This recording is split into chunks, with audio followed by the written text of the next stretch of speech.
1 ঘন্টার কাজ 1 মিনিটে করে বাঁচিয়ে নিতে পারেন সংসারের কাজের অনেকটা সময়। এই যে এভাবে রসুন ছিললে আপনার যে রসুন ছিলতে 1 ঘন্টা সময় লাগবে সেই রসুন আপনি 1 মিনিটে ছিলে পরিষ্কার করে নিতে পারবেন। এতে আপনার কাজের সময় অনেকটা বেঁচে যাবে, পরিশ্রমও অনেক কম হবে। কম পরিশ্রমে আপনি একটা কাজ দ্রুত সময়ের মধ্যে করে ফেলতে পারবেন। আসসালামু আলাইকুম, সবাই কেমন আছেন? আশা করি ভালো আছেন। নতুন আরেকটা ব্লগ দেখার জন্য ওয়েলকাম করছি।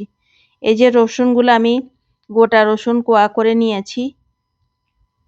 কোয়া করে নিয়ে এই যে পানিতে ভিজিয়ে দিয়েছি। কিভাবে ভিজিয়েছি, কি করেছি, তাহলে পুরা ভিডিওটা স্কিপ না করে দেখতে থাকুন। যাদের আপনার এখনো একটা করে রসুন ছিলেন তারা এই টিপসটা জেনে নিলে আপনাদের অনেক উপকারে আসবে। সংসারের কাজের অনেকটা সময় আপনারা বাঁচিয়ে নিতে পারবেন। দেখা যায় যে আধা কেজি 1 কেজি রসুন ছিলতে 1 থেকে 1.5 ঘন্টা সময় লেগে যায়। ওই সময়টা নষ্ট না করে আপনি অন্য কোনো কাজে লাগাতে পারেন। প্রথমে আমি গোটা কয়েকটা রসুন নিয়েছি। রসুনগুলাকে এভাবে খুলে নিয়েছি। তারপর আমি রসুনগুলা কুসুম গরম পানিতে সামান্য পরিমাণ লবণ আর একটু লেবুর রস দিয়ে কিছুক্ষণের জন্য ভিজিয়ে রাখবো। এতে তাড়াতাড়ি করে আপনার যে রসুনের খোসা ছিলতে দীর্ঘক্ষণ সময় লাগে তার চেয়ে কম সময়ে আপনি রসুনের খোসাগুলা হাত দিয়ে একটু ডলা দিলে রসুনের খোসাগুলা বের হয়ে আসবে। যারা দেশি রসুন খান বা খেতে পছন্দ করেন তাদের জন্য আরও বেশি সুবিধা হবে। যেহেতু আমি চায়না রসুনগুলা খাই, যাতে ছিলতে আমার একটু কষ্ট কম হয়, ওই জন্য আমি চায়না রসুনটা খাই। কিন্তু প্রতি মাসে দেখা যায় আমার 2 কেজির মতো রসুন লাগে। আমার প্রত্যেকটা রান্নায় আমি অনেক পরিমাণ রসুন ব্যবহার করি, তাই আমার রসুনের পরিমাণটা অনেক বেশি লাগে। এই টিপসটা অবলম্বন করে আসলে আমি অনেক ফল পেয়েছি, তাই আপনারাও চাইলে অনুসরণ করতে পারেন। পরিমাণ মতো লবণ দিয়ে দিয়েছি, অর্ধেকটা লেবুর রস চিপে দিয়ে দিয়েছি, কুসুম গরম পানি নিয়েছি। এখন এটার মধ্যে আমি রসুনগুলাকে কিছুক্ষণ সময়ের জন্য ভিজিয়ে রাখবো। 5 থেকে 10 মিনিট ভিজিয়ে রাখলে বা আরও কম সময় ভিজিয়ে রাখলেই হয়ে যাবে। রসুনের খোসাগুলা নিজে থেকে আলগা হয়ে যাবে গিয়ে। একটু ডলা দিলে আপনার রসুনের খোসা পরিষ্কার হয়ে যাবে। যেহেতু এগুলো একটু বড় রসুন, মুখটা একটু আপনি যখন একটু ভিজে যাবে একটু খুলে দিবেন, তাহলে তাড়াতাড়ি হয়ে যায়। আমি একটু করে ভিজার পর মুখটা খুলে দিয়েছি। খুব তাড়াতাড়ি আমার রসুনের খোসাগুলা ছাড়িয়ে নিতে পেরেছি, বেশিক্ষণ সময় লাগে নাই। এই যে এভাবে ঘষতে রসুনের খোসাগুলো আমি এভাবে কচলাচ্ছি আর পাশে আরেকটা প্লেটের মধ্যে খোসাটা তুলে নিচ্ছি। এই যে এভাবে চাপ দিতে রসুনের খোসাটা পরিষ্কার হয়ে যাবে।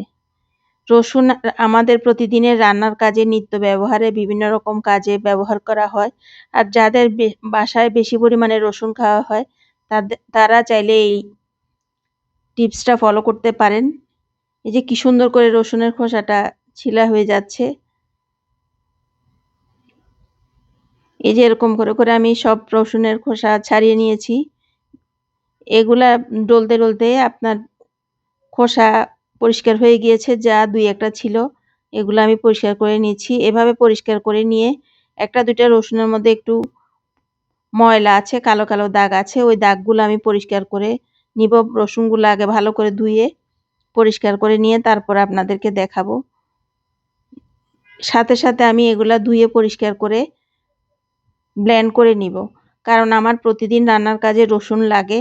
রসুন এনেছি, আমার যে কাজ করে হেল্পিং হ্যান্ড, তাকে বলতে আমি বিরক্ত হয়ে যাই। ও কিছুতেই রসুন ছিলতে চায় না, কারণ দেখা যায় যে ও রসুন ছিলতে গেলে ওর অনেক সময় লাগিয়ে ফেলে। এখন থেকে এভাবে রসুন ছিলবো। এটা একটা খুব ভালো এবং কার্যকরী টিপস। এই যে আমি সুন্দর করে রসুন ছিলে ধুয়ে কোয়াগুলা নিয়ে নিয়েছি। এখন দিয়ে দিচ্ছি পরিমাণ মতো লবণ। আমি যেভাবে রসুন ছিলার পর সংরক্ষণ করি ওটাই আপনাদের সাথে শেয়ার করছি।